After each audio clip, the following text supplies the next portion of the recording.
What is going on, Trash Talkers? We are back with another episode for you. In today's video, we're going to give you our season preview for the Cleveland Browns. All that and much more coming your way right now!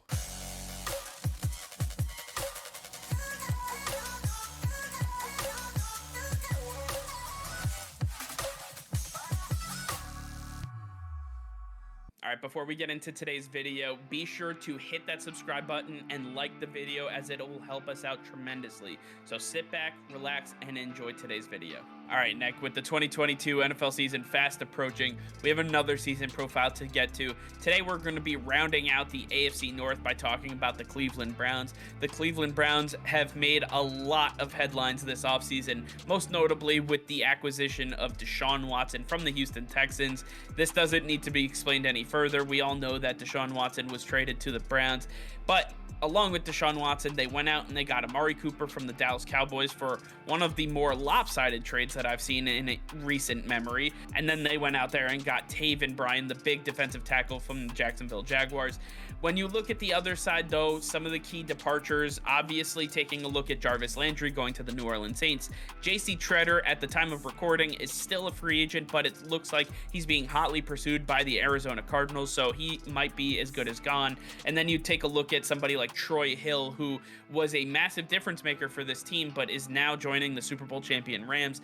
A lot of big players not returning to this team, Nick. And before we get to the record predictions, we're going to have to talk about Deshaun Watson. Obviously, everybody understands that he has 24 civil cases facing him right now for sexual misconduct and a various amount of other charges, but Deshaun Watson was given a massive contract, $230 million guaranteed, and at the time of recording and at the time that we made these scheduled predictions, we assumed that Deshaun Watson would be suspended for the first 8 games of the season.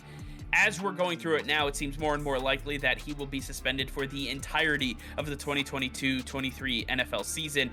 However, we're going to keep going with the 8-game suspension, just thinking that he will not be there for half of this season. So, Nick, when you take a look at their schedule, when you take a look at the first 6 weeks of the season, Deshaun Watson not there, what does their schedule look like, and what does their win-loss record say about them? Through the first 6 weeks of the season, we have the Cleveland Browns sitting at 1-5 to start the year, with Jacoby Brissett most likely under center.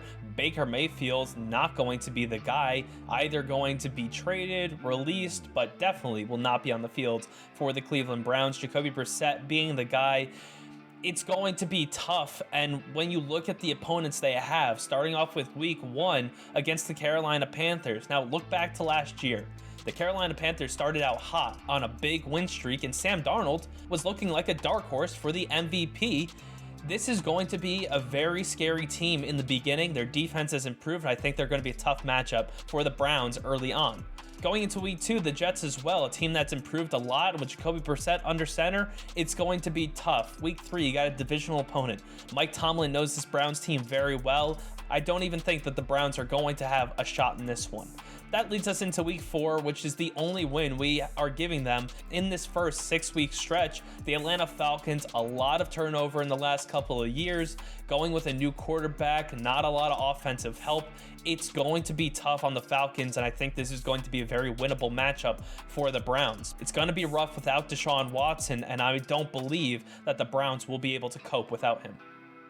Yeah, the first 6 weeks are definitely rough, but again, we're going with the premise that he will be back following week 8. However, in week 9, they have a bye week, so 2 more losses notched in week 7 and week 8 to the Ravens and Bengals, respectively. 2 divisional opponents who are extremely tough to play against the Browns, and they know what's at stake in their division. They need all the wins that they can get in the AFC North, and those will be wins for those teams. Now, looking at week 10, this would be the first game back for Deshaun Watson, as we predicted, and they are facing the Miami Dolphins down in South Beach, and this is going to be when things start to turn. Deshaun Watson, Amari Cooper, this is going to be an electric and dynamic offense with Nick Chubb and Kareem Hunt behind them. They are going to be able to do a lot of triple option. They're going to be able to spread the ball down the field, and they're going to give the Dolphins a run for their money. In week 11, we also see the same thing with the Buffalo Bills, one of the contending teams for what we expect to be Super Bowl contenders. The Buffalo Bills will be given all that they can handle up in Buffalo in Orchard Park, and I believe that the Browns come out with a victory there as well. Down in week 12, they play against the Tampa Bay Buccaneers, and yet another victory. 3 straight victories for Deshaun Watson and company in week 12. The Tampa Bay Buccaneers are going to run into a buzzsaw, especially offensively. They are not going to have what it takes to stop Deshaun Watson's triple threat ability, and I fully expect for them to end the second stretch of their season at a total of 4-7.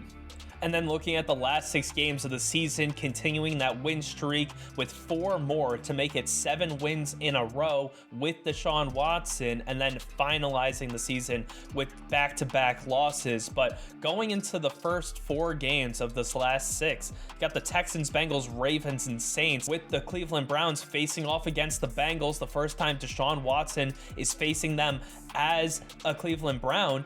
It's going to be tough for the Cleveland Browns, who have known a very specific Cleveland Brown team for a while, now has to transition to a top 5 quarterback in Deshaun Watson. It's going to be tough, and I believe the Browns will be able to get a good victory over the Bengals in this matchup. Then moving on to the Ravens and Saints, 2 very tough matchups as well, but I think with Deshaun Watson being in this new system, it's going to be tough to game plan against, and it's going to work out in the Browns' favor. But to end the season with back-to-back losses against the Washington Commanders and the Pittsburgh Steelers, not typically 2 teams you would expect the Browns to lose to if they're on a 7-game win streak. The Commanders' defense is there. They are a very tough team, and Carson Wentz is a very big question mark, but there is a very strong chance that he has a solid game, and they could very well beat the Browns in this matchup as we have it. And the same thing with Pittsburgh Steelers in week 18. By this point, Kenny Pickett will be fully ingrained in this offense. This offense should be fully humming, and they have a ton of weapons, too much for them to stop. Yeah, when you take a look at 8-9 as their final record, obviously the Browns turned their season around after their bye week, simply because in our prediction, again, Deshaun Watson came back after missing the first 8 games of the season. I can't stress that enough. But week 17 and 18, obviously a hiccup there. And you take a look at the Commanders and the Steelers, 2 of the better defenses in the NFL, 2 top 5 defenses that we projected this season. So they are going to really have to figure out a way to play against some of the top tier defenses with Deshaun Watson and company. I do believe that they are at least one more piece offensively away from being able to contend for a Super Bowl. But the Cleveland Browns, they have made vast improvements with Deshaun Watson under center, getting Amari Cooper to replace the production of what they lost from Jarvis Landry. I want to hear from you guys. Let us know in the comments down below what you think the Browns can do to figure out their offense, if they need to add any more pieces. And let us know if you think Deshaun Watson will miss the entirety of the 2022 NFL season. All right, well, that's going to be all for now. Thank you all for watching. Be sure to like this video and subscribe to the channel if you haven't already. Hit that notification bell. We go live every single day. That'll be all. Peace and love.